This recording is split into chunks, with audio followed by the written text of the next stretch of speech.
தவறுக்கு மன்னிப்பு கேட்பது சிறந்தது. வாங்க இந்த கதையை பார்க்கலாம். இது தலைப்பு. கதையை பார்க்கலாம் வாங்க. ஒரு ஊரில் மன்னர் ஒருவர் வாழ்ந்து வந்தார். அவருக்கு வேட்டையாடுவதில் அதிக இன்பம். அவர் தமது ஆயுதங்களுடன் காட்டில் கொடிய மிருகங்களை வேட்டையாடிவிட்டு நகருக்கு எல்லையில் உள்ள கோயில் மரத்தின் நிழலில் சிறிது நேரம் ஓய்வாக உறங்கிக் கொண்டிருந்தார். திடீரென்று எங்கிருந்தோ ஒரு கல் வந்து மன்னரை காயப்படுத்தி அவர் தூக்கத்தை கலைத்தது. சுற்றியிருந்த காவலர்கள் நாலாபக்கமும் சென்று ஒரு நடுத்தர வயது பெண்ணை பிடித்து அழைத்து வந்து மன்னர் முன் நிறுத்தினார்கள். மன்னர் அந்த பெண்மணியை பார்த்து, "ஏனம்மா என் மீது கல்லை எறிந்தாய்? அது என் தூக்கத்தை கலைத்ததுடன் என்னையும் காயப்படுத்திவிட்டது" என்றார். அதற்கு அந்த பெண் அரசரை பார்த்து, "மன்னர் பெருமகனே, நான் காட்டில் விறகு வெட்டியும் அவைகளை பொறுக்கியும் நாட்டில் விலைக்கு விற்று அதில் கிடைக்கும் வருமானத்தில் என் குழந்தைகளுக்கு உணவு அளிக்கிறேன். வரும் வழியில் மரத்தில் பழங்கள் இருப்பதை பார்த்தேன். என் குழந்தைகளின் நினைவு வந்தது. பிள்ளைகளின் பசியை போக்குவது பெற்றவள் கடமையல்லவா?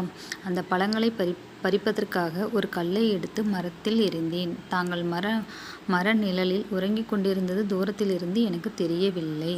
நான் எறிந்த அந்த கல்லானது உங்கள் மீது பட்டு உங்கள் தூக்கத்தை கலைத்ததுடன் உங்களையும் காயப்படுத்தி விட்டது. இந்த தவறுக்கு நான் தான் காரணம். தயவு செய்து என்னை மன்னித்து விடுங்கள்" என்று வேண்டி நின்றாள்.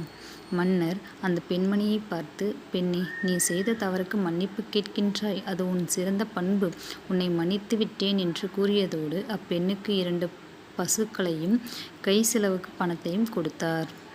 சுற்றியிருந்த காவலர்கள் மன்னரை நோக்கி, "அரசே, தங்களை கல்லால் அடித்தவளை மன்னித்ததுடன் அவளுக்கு பரிசும் தருகிறீர்கள்.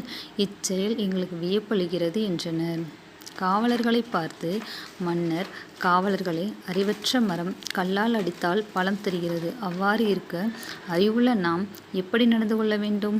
மேலும் அவள் வேண்டுமென்று என்னை கல்லால் அடிக்கவில்லை. பழங்களை உதிர்க்கவே கல்லால் அடித்தாள். அது தவறுதலாக என் மீது பட்டு என்னை காயப்படுத்தியது. அவள்தான் செய்த தவறுக்கு வருந்தி என்னிடம் மன்னிப்பு கேட்டாள். அது மட்டுமல்ல, அவள் தன் பிள்ளைகளின் பசியை போக்கவே மரத்தின் மீது கல்லால் எறிந்தாள். அது தாயாகிய அவள் கடமையல்லவா? அவளுடைய பிள்ளைகளுக்காக அவ்வாறு செய்தாள். அது எப்படி தவறாகும்? நான் என் குடிமகளுக்காக அவளுக்கு பரிசு வழங்கினேன்" என்றார். காவலர்கள் மன்னரின் விளக்கம் கேட்டு பெருமகிழ்ச்சி அடைந்தனர்.